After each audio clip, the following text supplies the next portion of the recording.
वर्ष पूर्ण होने पर जिला पलवल स्थित प्राचीन श्री जंगेश्वर महादेव मंदिर परिसर में सोमनाथ स्वाभिमान पर्व का आयोजन किया गया, जिसमें हरियाणा सरकार के खेल राज्य मंत्री गौरव गौतम ने मुख्य अतिथि के तौर पर शिरकत की।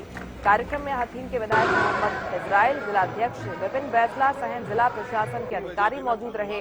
इस दौरान खेल राज्य मंत्री गौरव गौतम ने प्रधानमंत्री नरेंद्र मोदी द्वारा की गई ईंधन के कम उपयोग, सोना न खरीदने की अपील पर विपक्ष द्वारा उठाए जा रहे सवाल पर कहा कि विपक्ष के पास देश और प्रदेश की जनता ने कोई काम नहीं छोड़ा, इसलिए वो भ्रम और अफवाहें फैलाकर राजनीति करना चाहते हैं। उन्होंने कांग्रेस नेताओं को नसीहत देते हुए कहा कि वो हमारे नेताओं की चरण वंदना छोड़कर अपने झंडे पर राजनीति करें या फिर देश के विकास में हमारे साथ आएं।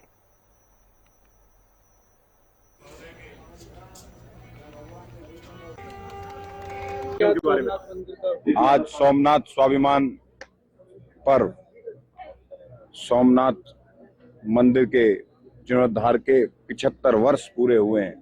आज का ये पर्व पूरे देश में धूमधाम से भगवान शिव का आशीर्वाद पूरे देश पर कि पूरा देश, हर प्रदेश तरक्की, कल्याण, विकास और सौहार्दपूर्ण तरीके से आगे बढ़े। भगवान शिव से यही आज सबने मिलकर प्रार्थना की है। इस सोमनाथ स्वाभिमान पर्व पर इस प्रकार की चीजें इस देश के प्रधानमंत्री नरेंद्र मोदी जी ने, जो दुनिया संकट में गुजर रही है, आज दुनिया अस्थिर हो चुकी है अपने व्यवसाय से लेकर सामाजिक और राजनीतिक दृष्टिकोण से, वहीं भारत अटल, हर आर्थिक रूप से लेकर राजनीतिक रूप से लेकर हर प्रकार से स्थिर है।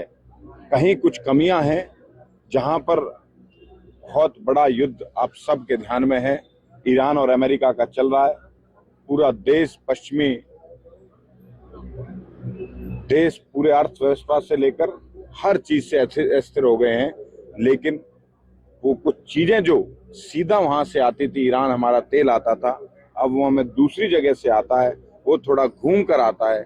जो काम 3 दिन में हो रहा था उसका कारण है कि वो 10 दिन और 15 दिन में हो रहा है। इसी के कारण इस देश के प्रधानमंत्री जी ने समय समय पर जब भी देश की जरूरत होती है, देश के नागरिक भी इस देश के प्रधानमंत्री के साथ खड़े रहते हैं। चाहे इन्होंने कोरोना के समय पर अपील करी हो, चाहे इस देश के पूर्व प्रधानमंत्री रहे लाल बहादुर शास्त्री ने देश में अन्न छोड़ने की बात करी हो। ये देश संवेदनशील है, ये देश अपने लोगों के साथ खड़ा हुआ इस बात को समझता है। झूठे और अफवाह फैलाकर, भ्रम फैलाकर इस देश में राजनीति करना चाहते हैं, ये देश के लोग उन्हें नहीं चलने देंगे। और उनकी हालात इतने बुरे हो चुके हैं कि मैं तो कुछ दिन पहले देख रहा था कांग्रेस के लोग, मैं तो कह रहा हूं कांग्रेस के झंडे पर राजनीति करो, लेकिन हमारे नेताओं की चरण वंदना कर रहे हैं। तो मैं तो ये कहता हूं कि आइए आप सब भी भारतीय जनता पार्टी के साथ मिलकर